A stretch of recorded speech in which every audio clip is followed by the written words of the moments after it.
Okay, now we are live. Thank you, everyone. Welcome to the live stream. Welcome to the gallery. Let's see, I have the camera on myself now, so I'm just going to give a quick intro. And I am here with Jennifer Whitten, who we will be exploring her show.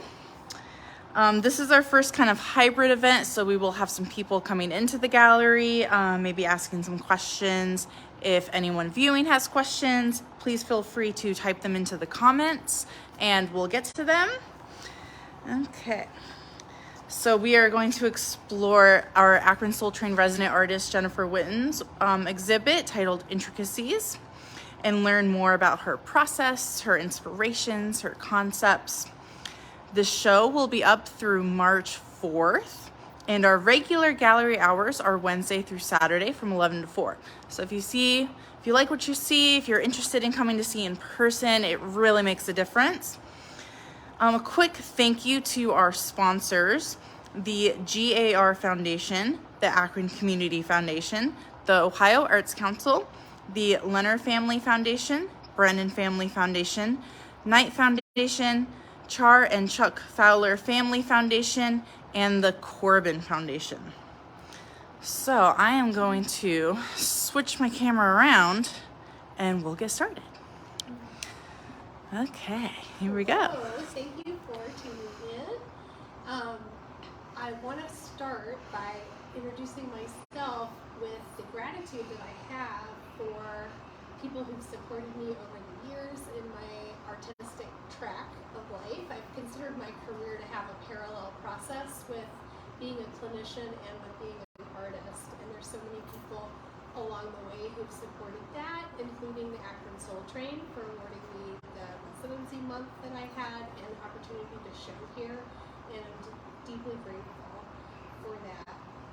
So I want to start by talking about a little bit of the background of how some of the ideas behind my work developed, and really goes back to some of the first art history classes that I took in college, and especially the classes where I was exposed to Aboriginal paintings, and being really mesmerized by the surface texture and just the graphic visual quality of this painting style, and then discovering more about the meaning behind the work and the fact that this work was a representation of a physical journey or of a spiritual quest of some sort, and it seemed to me to be a perfect bridge between reality and spirituality, or this unseen and seen parts of ourselves, and I really liked art's ability to do that, and I found myself getting more and more drawn to art practices that reflected that.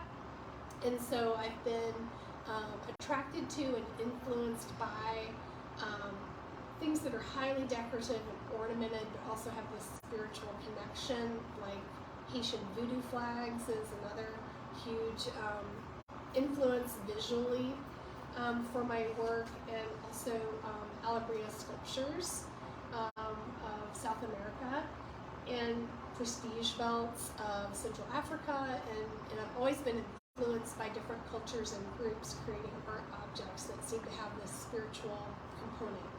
And so I'm going to walk back to part of the gallery exhibit that has to do with these pieces, we can stop here actually, that are called lake totems.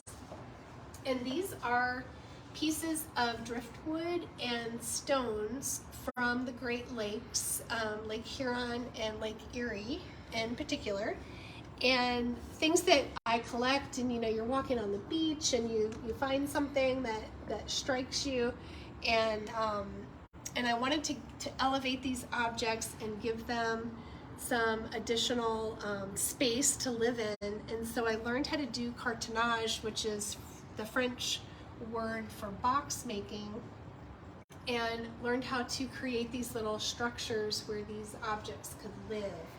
And so this idea of putting a highly patterned surface, like with painting, with beadwork, and with wrapping these objects, made them into totem objects for me.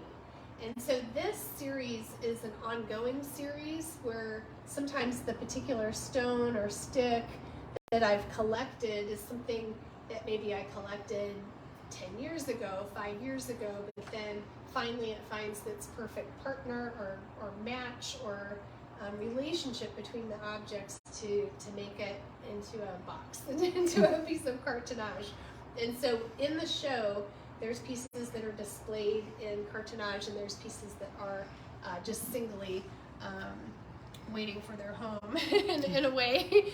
And so this is an ongoing series, and we can walk back here and you can see more of the different scale and types of patterning that the boxes themselves could take on, and the beadwork on the pieces that there's a relationship in a language going on between the structure of the box and the pieces themselves. And so you might notice that some of the patterning on the rocks has a stitch-like surface design, and that is to echo a particular stitch pattern of cantha stitching or shashiko stitching.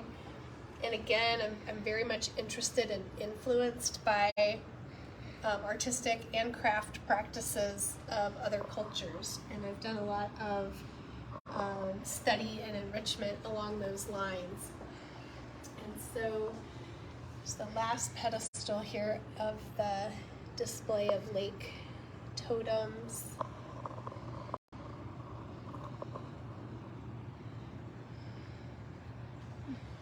So in shashiko stitching, which is a highly traditional and historical craft practice in Japan, the different stitch patterns that have evolved over centuries in shashiko work have very symbolic and specific meaning to them. So, for example, in a piece like this is a traditional shashiko pattern of waves, and the waves can be angular, or in other pieces you'll see that they're curved, but it's relating to the wave pattern, the repetition, the ongoing, eternal type of nature of the ocean. And I was very interested in learning how to do shashiko properly, and so I've trained with a shashiko teacher in Kyoto for several years, and really, we did a lot over Zoom over the pandemic, and got a lot done with that because I really wanted to know kind of the traditional background of it in order to explore it in more of my own symbolism. So what I chose to do is to create my own type of shashiko style image and repeat that and integrate it into shashiko work. And so these patterns here, these shapes here, are Narcan dispensers of the nasal delivery Narcan style.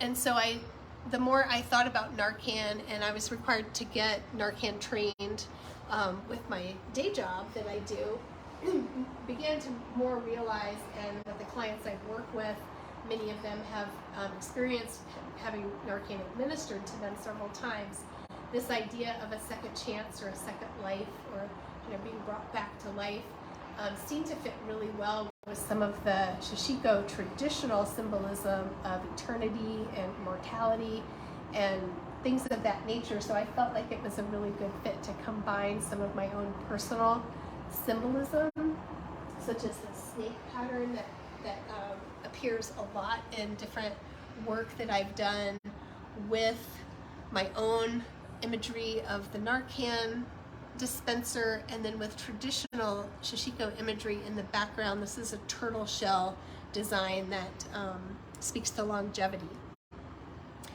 And then we can go around to this last piece in this particular series.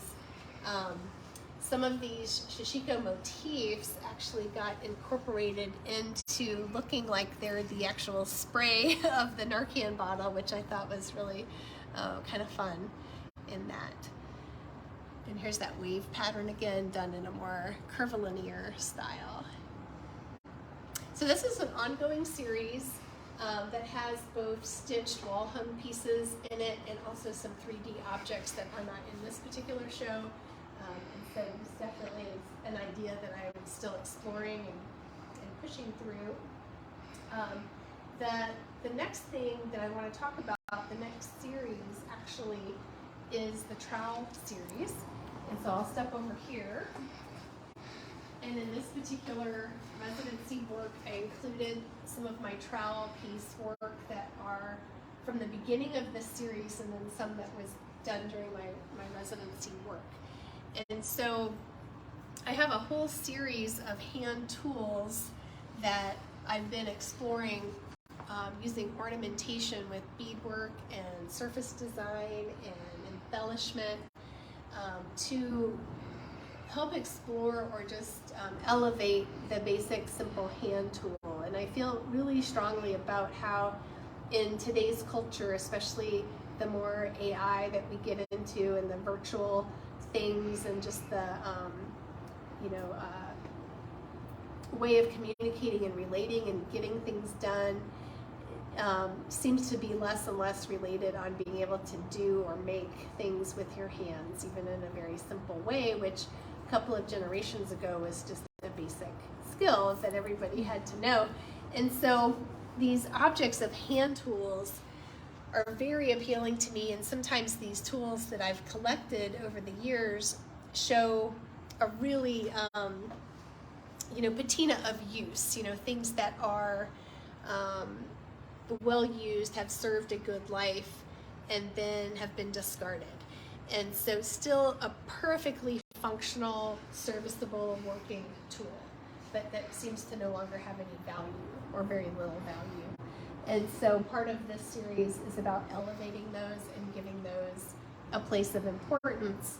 And I think it's a really interesting thing to put these into a fine arts context. You have that kind of don't touch me or don't touch the art kind of a thing. But when you see a hand tool or something that's meant to be used in the hand, you have this instinctive impulse to grasp it or to pick it up or to see what it sounds like. And so I think that's a really interesting tension that can develop when these pieces are put on display like this, is that they're pieces that were meant to be used in a really kind of rough and tumble way, and now they're put into this different context entirely. And so in my work as a clinician, I often help people learn new coping skills or new techniques and things like that, and I use the metaphor of this is another tool for put in your toolbox. And when I was working on this series, I thought to myself, well gosh, wouldn't it be interesting to try to create some of these tools in a more metaphorical way, but with using real hand tools to describe that. And this is a good example of one of those pieces. It's titled Patch Things Up, and I consider it to be a relational tool in that the little cabochon in the center, I don't know if you can see it or not, but it says, I love you not. And then other vintage cabochons are little life preservers. And so this is kind of indicative of the tool or the care or the technique or the skill that's needed sometimes to patch things up in a relational way. So that would be one of those tools in your toolbox in a metaphorical way. And then this is an ongoing series as well. And there's other parts of that series that also explore that kind of clinical tools in your toolbox idea. And others are just more purely decorative and are more to do with ornamentation and trying to kind of over embellish. And I'm not just going to put 10 buttons on something, but can I put 300 buttons on something? And yes, I can, and I like that. So the trowels are the pieces that are included in this show, but this is a part of the hand tool series that I've been working on for a while. So when I was at a show at the Cleveland Museum of Art, one of the things that really struck me, and this was probably about 12 years ago, there was a show that included these power objects of the African Savannah region. And one of the pieces in this show was a bottle of correction fluid. It was a bottle of whiteout, very common kind of office supply style thing. And it was highly ornamented and decorated and wrapped in the style of these Meninsky power object things that are created to be something that can correct mistakes or give you a second chance or removal of obstacles, kind of like a different Ganesha, kind of a vibe to it. And I thought a light switch kind of clicked with me of how to elevate or to use everyday common objects in this as a bridge into this more metaphorical, spiritual, protective type of a connection. And so my work with found objects kind of got reinforced there and really kind of took off after being inspired by some of the pieces in that show. And so one of the series that I created for my residency work was this series of oil cans, and the series is in process, and the title of this installation is called Nurturance. And I was thinking of these oil cans in a very kind of feminine, masculine kind of dichotomy, that in a certain way, an oil can be, I was playing around with the idea for having it be like a nurturing type of a baby bottle, if you will, that might be used by a more masculine person to care for or tend to machinery, and how that is a form of nurturance, like to be able to do that, to know when and how and where to oil a particular thing. Again, a skill that has kind of dropped away in modern life of people appreciating that.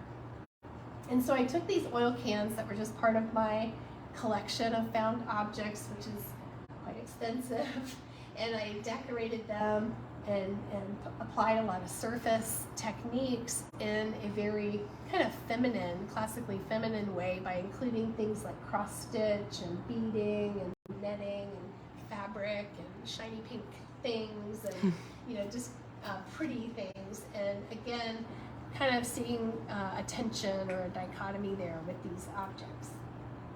And so some of the ways of working with these types of ideas are the fact that this repetition, whether it's of gluing paper discs to build up a surface on a piece, or to have beadwork be carefully worked around a piece, or traditionally more feminine crafts such as paper pieced quilting or cross stitch, to have that be part of the embellishment. I think that it adds a pretty interesting element to juxtapose between these objects.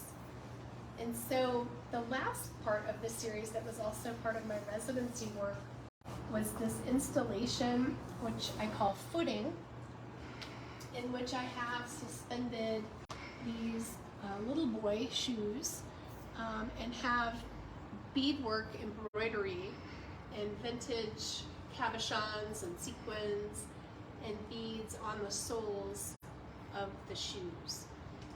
And so this is a piece, there's 5 of these shoes currently in the installation, but this definitely is an installation that I see as in progress and with the potential to expand and grow and become a little more immersive in a person's ability to maybe walk through or around these objects. And this really, as part of the residency, to be able to install them in this way and see them hung in a gallery space and to see the effect of them has been one of the most gratifying parts of the whole residency for me, was to have an idea and a vision for it and then be supported in the space to have that become a reality, and currently still inspired to grow it.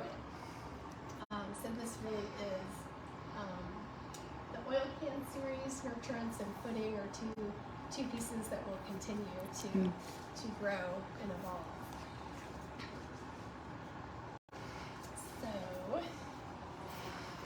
I'm wondering if there's any questions from the people in attendance. Do you have any questions that you want to go to first, or? That I mentioned that you want to go back to? Yeah, well, explain more? I really liked your explanation. I mean, I've been seeing you do these symbols before, and we've talked about them before, and I mean the Narcan.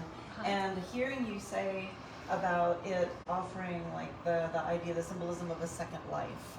You know, I don't feel like we ever really fully understood where you were going with it until today.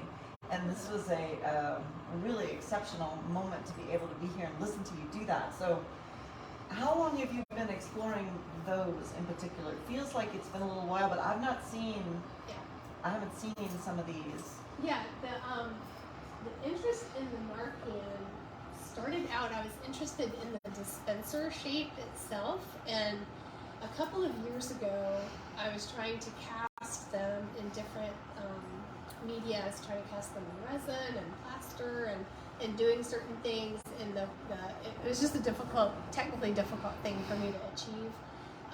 And I had this idea of doing multiples of a 3D dispenser and then somehow decorating or ornamenting those, but wasn't being real successful on the technical level with it. And so I was just like, well, what am I doing right now? Well, I'm doing right now is Shishiko stitching, so let me just put it in there, you know. Yeah. And so that's kind of how that evolved. The translation has been great. Kind of jumped into a different media with that. And in my work, I use templates and stencils and things like that pretty regularly in some of my other work. So like these snakes here in this piece are from a template, and so that snake is the exact snake. And the same thing with the Narcan bottles. It's kind of my process of doing that. If I find a symbol or a shape that's important to me, I will make a template of it and then use it or flip it or arrange it differently so that it can appear in the same manner but in different works of a series. That's one of the things that I found very intriguing, is to see that because I've been seeing you do snake shapes for a long, long time, and to see them in a new way or a new incorporation, it just kind of gives a little cross section of what you do, you know, like how you are, how you think. And that was great to listen to. And also about the soles of the shoes. Those are striking. I can't wait to see where this leads you, because this is new for me, for you. You know, so I'm excited about where you are going. Yeah, thank you. I've gotten a lot of feedback from people who have come to the show, and there's a lot of attention on this particular series of it being very evocative and powerful, and just people drawn to it, kept coming back to it, kind of things, which really are quite gratifying to hear, because I definitely will be continuing to explore. How many shoes have you collected? Right now, I'm not sure. I have quite a basket full. Yeah. And then one thing you might notice with, especially in this piece, this is kind of my focus on the frame or the borders, or this idea of containment in my work is also something that is a common theme, to kind of have an overt focus on that, which also is with the cartonnage and this idea of enclosing or encasing, or having, not only having the place for these things to live, but also having a way for them to be completely contained and also displayed, is also an idea that's really interesting to me, and has always been part of my art making, or just my visual kind of language, is to focus on borders and containment as a design. Yeah, it's interesting hearing you talk about it. Something that I didn't quite get as much of just seeing it was all of the ways that you're healing or protecting or rejuvenating, how that goes through each and every series of your works. Common theme. Yeah. Common thread. Yeah. Well, if anyone watching also has any questions, feel free to comment, and I can get them. Thank you so much for your comments already. Everyone is loving hearing you speak about your work. And then you talked a little bit about the shoes. Can you talk about your decision to hang them like this? I felt like they needed to, it was really hard to find a way to really have them in a space and have the sole part of the shoe, something that is able to be seen and viewed and appreciate, but also have the totality of the shoe evident, because I think that's what makes these powerful, is that they're almost like empty vessels in a way, because it's an empty shoe and the containment of the shoe is still there. And thinking through different ways to display them, I went through several different ideas of trying to prop them up in a certain way, or even create a box for them, but in doing that, the shoe-ness was lost. And I was like, it's almost, they just have to be like hanging in mid-air and truly appreciated as the 3D object that it is. And so the idea to suspend them came, and they're all suspended by the heel, which is not, I can see future ones being suspended in other ways or from other angles, so there's no big meaning for that for me. It just seemed like the most effective way to hang them. But I can also see that they could be suspended in different ways, and that could also kind of enliven the installation. So there's lots of different directions or ways to go with that. And then the fact that there's no pairs of shoes. It's only one from each. And I really like how most of them in this particular collection are very worn shoes. There's even a little blowout in the toe of this one, which I think is just so poignant and sad that this little bitty foot had, wore out this shoe to the point of blowing out the toe. And then this shoe here was like a brand new, never been worn shoe. And that just seems to embody like so much potential or curiosity, like how did that happen, or why were those shoes bought, or when I was collecting these objects, I'm looking for a particular size of a shoe to indicate a certain age range of a person, of a boy particularly. I'm looking kind of for boy shoes that would be, between toddler and 3 or 4-year-old, maybe, of what the size of a shoe would be. And so those are the things I'm drawn to collecting for this particular series. I have a question. Yeah. I've seen beaded shoes, and they've always avoided the sole. They bead the boot or the leather or the top of the shoe. But I found this really a whole, it's like it flipped it on its head, just completely different. Do you want to speak to that a little bit about? It definitely makes the object of the shoe not really able to be a shoe anymore. It's the simplest way to transform it into a more symbolic object, because you'd definitely be walking on the beadwork in a sense. And so that was important to really transform it in a way. And then also on a more practical level, it's the nicest, smoothest, biggest area to do some substantial beadwork on, in my view, on the shoe, to make these little tableaus of beadwork, which were really fun to work on. Each one was its own little color and design exploration that really kind of led to me speculating on a personal level of what might this have had any connection to the person who really did wear this shoe at a certain point. And I think that age range that I'm working with for these shoes, there's so much potential in a little life at that point. Like it's such a sweet moment, or it can be a really trying or traumatic point in development as well, depending on somebody's life history. And so all those things kind of combined into the importance for me for this particular exhibit, or this particular installation rather, to make it a meaningful object for me. Yeah, I like the idea that it's the part that may go unseen otherwise. The sole of the shoe, you know, you don't really see it. So it's kind of made it, it's elevated it to a new experience, a new level, a new thought. It's that point of contact that we have with the earth. I love that. When we walk, it's where we get the support, and so there's also that aspect of it too. Yeah, maybe in terms of like power objects or imbuing power, that point of connection, the support, maybe that's the most powerful part of the object for you. And that's so interesting. I love it.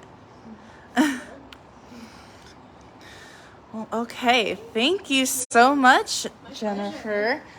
So I'm going to turn the camera back around and just thank everyone for joining us on the live stream. If you have any questions after the fact this goes up, it'll get posted onto our feed and I can relay them. And thank you all for joining us. We are doing this again on Wednesday, February 22nd from 6 to 7 with our other exhibiting artist right now, Orlando Caraballo, with his exhibit Capicu. And so we hope that we will see you then. We hope that you can make it into the gallery to see these wonderful works in person. Once again, the show will be up until March 4th. And our gallery hours are Wednesday through Saturday from 11 to 4. And thank you all so much. Bye. Say bye.